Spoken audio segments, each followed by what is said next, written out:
10 محرم الحرام کا روزہ سنت ہے یا نہیں ہے، اسی طرح اس کی فضیلت کیا ہے اور اس روزے کو رکھنے کا طریقہ، مطلب اس کی دعائیں وغیرہ کیا ہیں، وہ پوری تفصیل انشاءاللہ آپ کے سامنے رکھتے ہیں۔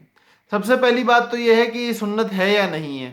تو اللہ کے نبی صلی اللہ علیہ وسلم نے 10 محرم الحرام کے روزے کو سنت تو قرار دیا ہے، لیکن ساتھ ایک بات اور ارشاد فرمائی ہے کہ اس کے ساتھ 9 محرم الحرام یا 11 محرم الحرام کو ملا لیا جائے، تاکہ کفار سے، یہودیوں سے مشابہت لازم نہ آئے 10 محرم کی اختصاص میں۔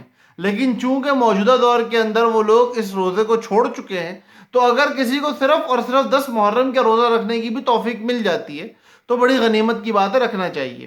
اور فضیلت کے بارے میں بات یہ ہے کہ اللہ کے نبی صلی اللہ علیہ وسلم کا ارشاد کا مفہوم ہے کہ رمضان المبارک کے روزوں کے بعد سب سے زیادہ فضیلت والے جو روزے ہیں، سب سے زیادہ فضیلت والا جو روزہ ہے وہ 10 محرم الحرام عاشورے کا روزہ ہے۔ ترمذی شریف کے اندر یہ حدیث انشاءاللہ آپ کو مل جائے گی۔ دو باتیں ہو گئیں۔ تیسری بات یہ ہے کہ اس روزے کو رکھنے کے لیے کوئی خاص نیت نہیں ہے۔ کسی بھی قسم کے خاص الفاظ کا استعمال اس روزے کو رکھنے کے لیے سحری میں کرنا ضروری نہیں ہے، بلکہ صرف دل کا ارادہ ہونا چاہیے کہ میں نے کل کا روزہ رکھنا ہے۔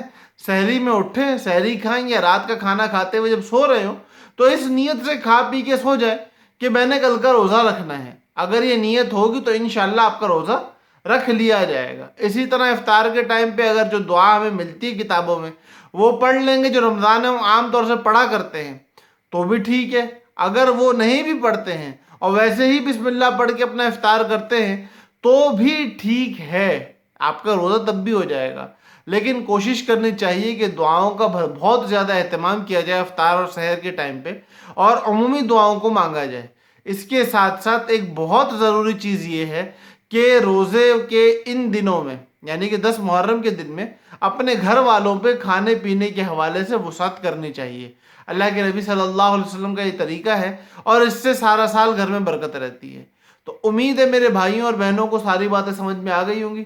پھر بھی اگر کوئی سوال پوچھنے کا ہو، کوئی بات معلوم کرنے کی ہو تو کمنٹ کریں، اپنی بات پوچھیں۔ انشاءاللہ کوشش رہے گی کہ آپ کو آپ کے جواب وقت پہ دیے جا سکیں۔ السلام علیکم ورحمۃ اللہ وبرکاتہ۔